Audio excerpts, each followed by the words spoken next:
বজাৰত জুই হুৰা বৃদ্ধি পাইছে আলু পিঁয়াজকে ধৰি অন্যান্য শাক পাচলি কিন্তু যেন কুম্ভকৰ্ণ নিদ্ৰাত যোগান মন্ত্ৰী আৰু যোগান বিভাগ এই বিষয়ে জানিবলৈ বৰ্তমান মোৰ লগত উপস্থিত আছে নগাঁও জিলাৰ কেইজনমান সাধাৰণ যুৱক মানে ক্ষুদ্ৰ খাটি খোৱা যুৱক মই তেওঁলোকৰ পৰা জানিব চেষ্টা কৰিম আপুনি কি ব্যৱসায়ৰ লগত জড়িত মই গাখীৰৰ ব্যৱসায়ৰ লগত জড়িত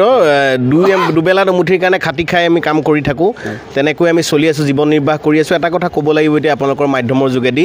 পিঁয়াজে নিজৰ চৰিত্ৰ সলাইছে আলুৱে নিজৰ চৰিত্ৰ সলাইছে পিঁয়াজ আগতে কাটিলে চকুৰ পানী ওলায় কিন্তু এতিয়া পিঁয়াজ দেখিলে আপোনাৰ চকু পানী ওলাই যাব কি এক আশ্চৰ্যকৰ কথা এই যোগান বিভাগ যিটো আছে ফণীভূষণ চৌধুৰী নামৰ এজন মানুহ আছে নে নাই বৰ্তমান সময়ত আমি নাজানো কিন্তু হুৰে আলু পিঁয়াজ নিত্য ব্যৱহাৰ্য সামগ্ৰীৰ যি মূল্য বৃদ্ধি হৈছে আলু পিঁয়াজে নহয় বেঙেনা বিলাহী যি আপুনি যি বিচাৰি যায় বজাৰত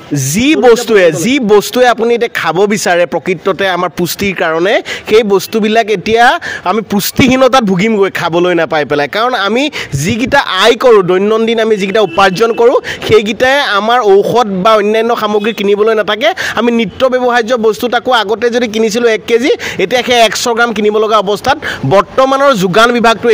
আমাক এই পৰ্যায়লৈ লৈ আহিছে কিয় এনেকুৱা হৈছে যোগান বিভাগ আছে মন্ত্ৰী আছে তথাপিতো ইমান দাম চাওক থাকিলেই নহ'ব কাৰ্যত তেখেতসকলে সুপৰিকল্পনিতভাৱে কাম কৰিব লাগিব যিটো কৰাত ব্যৰ্থ হৈছে যোগান মন্ত্ৰীজন ওলাই গৈ আজি এখন বজাৰত তেখেতে সুধিছেনে গ্ৰাহকক যে আপোনালোকে কিমান টকাত বয় বস্তু কিনিছে কিন্তু সোধা নাই কিনিবলৈ তেখেতৰ সাহস নাই কাৰণ তেখেতক বজাৰলৈ ওলাই গ'লে ৰাইজে ধৰিব এতিয়া ৰাইজে কি খাব তেওঁ পকেটৰ পৰা দি হ'লেও ৰাইজক তেওঁ খুৱাব লাগিব এইটো স্পষ্ট কথা আমি এটা কথা জানিব বিচাৰিছোঁ অসম চৰকাৰ ভাৰত চৰকাৰে মূল্য বৃদ্ধিটো কমাওক যোগান বিভাগে তাৰ কাৰণে কাৰ্যকৰী পদক্ষেপ লওক এই কথাটো আপোনালোকৰ মাধ্যমৰ জৰিয়তে আমি জনাব বিচাৰিছোঁ নিশ্চয় মূলত এগৰাকী নগাঁৱৰ জ্যেষ্ঠ লোক আছে তেওঁক জানিব বিচাৰিম যে বৰ্তমান বজাৰত জুই এই দুখীয়া সমাজটো মৰি শেষ হৈ যাব বিচাৰিছে আৰু এনেকৈ যদি থাকে অনতিপলমে যে অসমত এটা কৃষক বিদ্ৰোহ আৰম্ভ হ'ব বা গৰীব শ্ৰেণীৰ পৰা এটা বিদ্ৰোহ আৰম্ভ হ'ব তাৰ কাৰণে কেন্দ্ৰীয় চৰকাৰ ৰাজ্য চৰকাৰ প্ৰস্তুত থকা উচিত কিছুদিন পূৰ্বে যেতিয়া কংগ্ৰেছৰ চৰকাৰ আছিলে পিঁয়াজৰ মূল্য বৃদ্ধি হওঁতে আমাৰ বিজয় চক্ৰৱৰ্তীয়ে পিঁয়াজৰ মালা পিন্ধি আন্দোলন কৰিছিলে তাৰপিছতে কিন্তু আজি বিজেপি চৰকাৰ দিনত আজি বিজয়া চক্ৰৱৰ্তীখন খোলে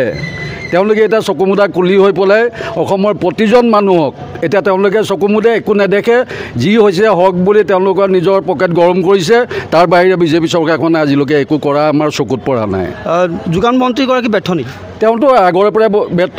তেওঁ কিহৰ কাৰণে জিকিছে AGP দিনৰ পৰাই তেওঁ ব্যৰ্থ মন্ত্ৰী কথা এটাও ভালকৈ ক'ব নোৱাৰে কিহৰ কাৰণে বঙাইগাঁও ৰাইজে তেওঁক জিকাই আছে আমি কিন্তু এতিয়ালৈকে ধৰিব পৰা নাই বজাৰত জুই যদিও কিন্তু মন্ত্ৰীগৰাকী মুখত হাঁহি থকা হাঁহিটোৰে তেওঁ আজি কেইবছৰ হ'ল আজি 37 বছৰ হ'ল নেকি 35 বছৰ হ'ল তেওঁ নিজৰ গাদীখন সুৰক্ষিত কৰি ৰাখিবৰ কাৰণে তেওঁ হাঁহিটো লৈ পেলাই তেওঁ জীয়াই আছে মূলত আৰু এগৰাকী যুৱক আছে নগাঁৱৰ কাশ্যপ ফুকন মই তোমাৰ পৰা জানিবলৈ চেষ্টা কৰিম যোগান মন্ত্ৰী আছে যোগান বিভাগ আছে তাৰ পাছতো ৰাজ্যত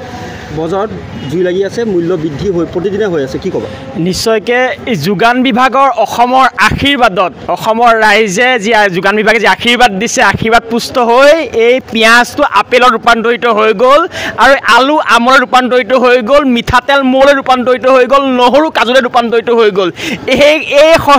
মানে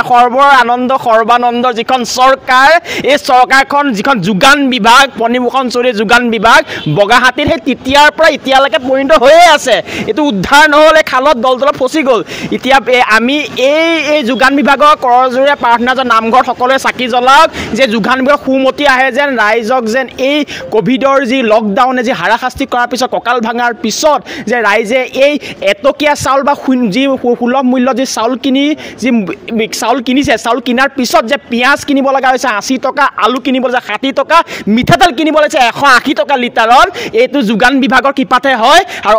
যদি তেওঁলোকৰ যদি অসমৰ ৰাইজৰ প্ৰতি তেওঁলোকৰ যদি দায়বদ্ধতা আছে তেতিয়াহ'লে তেওঁলোকে এই যোগান বিভাগৰ বজাৰত যাওক মন্ত্ৰীজনা আপুনি বজাৰত যাওক গৈ পেলাই আপোনালোকে লক্ষ্য কৰক যে এই মধ্যভোগীয়ে এই বেপাৰী শ্ৰেণীয়ে কি ধৰণে জনসাধাৰণক হাৰাশাস্তিৰ সন্মুখীন কৰাইছে এটা বৰ আচৰিত যে দুখীয়া ৰাইজে খাব নাপাই পেলাই নিৰ্যাতন হৈছে কিন্তু যোগান বিভাগৰ মন্ত্ৰী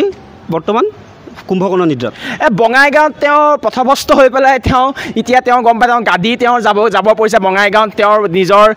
তেওঁৰ যিটো গাদী তেওঁ বিজেপি যিটো তেওঁৰ ধুমুহা আহিছে সেই ধুমুহা তেওঁ গম পাইছে যে গাদী ৰক্ষা কৰিব লাগিব সেই বঙাইগাঁৱত তেওঁ ব্যস্ত হৈ আছে অসমৰ ৰাইজৰ যোগান বিভাগৰ যে এনেকুৱা ধৰণৰ যে মূল্যবৃদ্ধিৰ হাৰাশাস্তি হৈছে এই তেওঁৰ কান্ত জ্ঞান নাই আৰু ভৱিষ্যতেও নাথাকে অতীততো নাছিলে বৰ্তমানো নাই ভৱিষ্যততো নাথাকে কেৱল আলু পিঁয়াজেই নহয় নিত্য সামগ্ৰী যি পাচলি আছে বেঙেনা হওক বিলাহী হওক জলকীয়া 200 টকা পৰ্যন্ত কিলোলৈকে গৈছে কোনো খবৰ নাই সেইকাৰণে কৈ আছোঁ যে মধ্যভোগীৰ যি ধৰণৰ দপদপনি এই ফাঁচী বজাৰ ব্যৱসায়ীৰ যি দপদপনি এই দপদপনিত চৰকাৰ শৰণাপন্ন হৈছে চৰকাৰে এই শৰণাপন্ন আগন্তুক নিৰ্বাচন যে এক মোটা অংশ পুঁজি সংগ্ৰহ কৰিব ইয়াৰ যে আমি এক ধাৰণা হয় যেন মোটা অংশ পুঁজি সংগ্ৰহ কৰিবৰ কাৰণে এই ধৰণৰ বজাৰত মূল্যবৃদ্ধিৰে এই যি বণিক গোষ্ঠীটোক ধনী কৰিবলৈ চেষ্টা চলাইছে নিশ্চয়কৈ এয়া আছিলে নগাঁৱৰ কেইগৰাকীমান খাটি খোৱা যুৱক তেওঁলোকে উল্লেখ কৰিছে যে যোগান বিভাগটো সম্পূৰ্ণ ব্যৰ্থ হৈছে যি বজাৰত হুৰাহুৰে মূল্যবৃদ্ধি হৈ আছে তাৰপিছতে কোনো যোগান বিভাগেই হওক বা যোগান মন্ত্ৰী হওক ইয়াৰ প্ৰতি কোনো দৃষ্টি আকৰ্ষণ কৰা নাই যি আলু আগতে কিনিছিলে 5 কিলোকৈ সেই আলু এতিয়া কিনিবলৈ গ'ল 1 কিলো যি পিঁয়াজে আগতে এজনে উল্লেখ কৰিছে যি পিঁয়াজ আগতে কাটিলে চুকুপানী ওলায় কিন্তু এতিয়া বৰ্তমান পিঁয়াজ দেখিলে চুকুপানী ওলায় বুলি তেখেতে কৈছে গতিকে আমিও ক'ম যে যোগান মন্ত্ৰী উঠি আহক উঠি আহি পেলাই বজাৰ চাওক আৰু যি দুখীয়া জনতা আছে দুখীয়া জনতা অলপ সকাহ দিয়ক